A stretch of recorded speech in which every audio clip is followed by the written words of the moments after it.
At some point in the early 1960s, in a meeting room at the Central Intelligence Agency, a group of professional spies looked at a house cat and said, "What if we made it an agent?" And instead of anyone in the room saying no, the United States government spent years, and by most accounts around $20 million, surgically transforming a cat into a walking, purring listening device.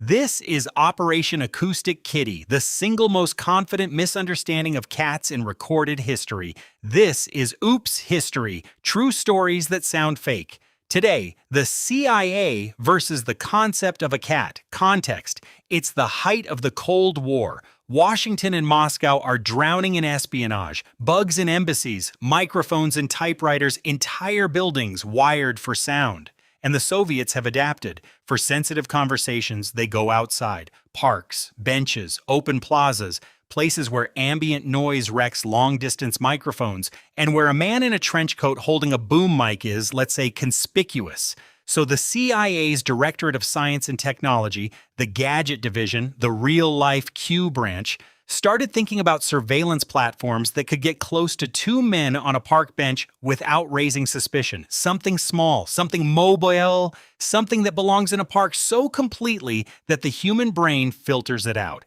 And to be fair to the cat people, this was the golden age of absurd spy gadgets that actually worked. This same era of CIA engineering produced the Insectothopter, a working micro-drone disguised as a dragonfly in the 1970s, decades before drones were a thing. They strapped tiny cameras to pigeons and got usable aerial photos. They planted a fake tree stump outside Moscow that intercepted Soviet communications and beamed them to a satellite, a solar-powered stump. These people were wizards. Their hardware was decades ahead of the world. So the Acoustic Kitty file makes sense as a bet.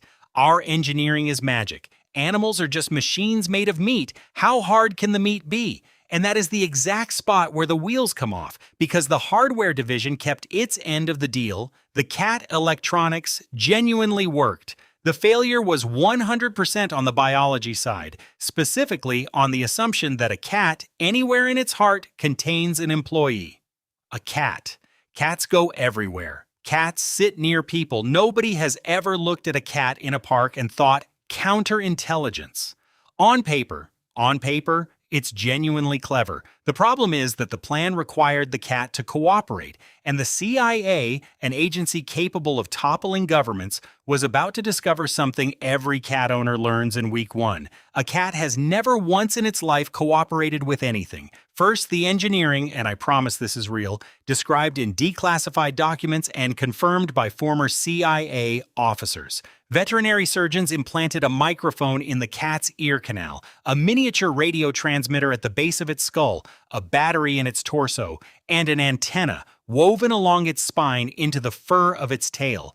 When they were done, the cat was a fully integrated surveillance platform. It looked like a cat. It was a gadget with a heartbeat. Then came training. The plan: direct the cat to walk to a specific spot, say a bench with two Soviet diplomats, sit there, and let the tail antenna do its work. The cat had other ideas. All of the ideas were no. It wandered, it got distracted, and most fatally, when it got hungry, it simply left, mid-mission, to find food. You cannot brief a cat.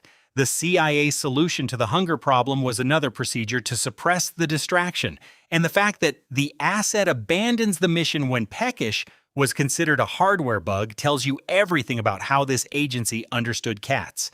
This went on for about 5 years. Multiple surgeries, custom electronics, smaller than anything commercially available at the time.